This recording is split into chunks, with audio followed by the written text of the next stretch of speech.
দেখা গেল কোনো মা বাচ্চা প্রসব করেছেন এবং সেই বাচ্চা মৃত, সেক্ষেত্রে ইসলামে কি নিয়ম রয়েছে, শরীয়তের কি নিয়ম রয়েছে, আপনি কিভাবে সেই বাচ্চাটিকে কবরস্থ করবেন, সঠিক নিয়ম। यहाँ पर बहुत अहम मसला है कि अगर बच्चा माँ के पेट से मुर्दा पैदा होता है उसके बारे में क्या हुक्म है।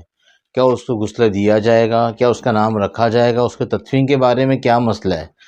तो इतनी सी बात याद रखिए कि उसके नाम रखने में और गुस्ल के बारे में इख्तिलाफ है, लेकिन पसंदीदा चीज़ ये है कि उसका नाम भी रखा जाए और उसको गुस्ल भी दिया जाए, लेकिन उसको एक सफ़ेद कपड़े में लपेट कर उसको कब्रिस्तान में दफन कर दिया जाए।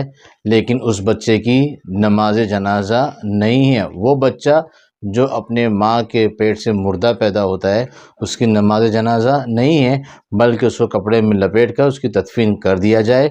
उसका नाम भी रख सकते हैं, उसको गुस्ल भी दे सकते তাহলে हैं। আমরা সঠিক নিয়মটা বলতে পারি যে সেই বাচ্চাটিকে প্রথমত আপনি একটি নাম রাখবেন, নাম রাখার পরে তাকে গোসল দিবেন, গোসল দেওয়া হলে তাকে কাপড় পরিয়ে, কাফন না, যে কোনো আপনি কাপড় পরিয়ে, সবথেকে ভালো হয় সাদা কাপড় পরিয়ে আপনি তাকে কবরস্থানে দাফন করিয়েন, সব থেকে উত্তম।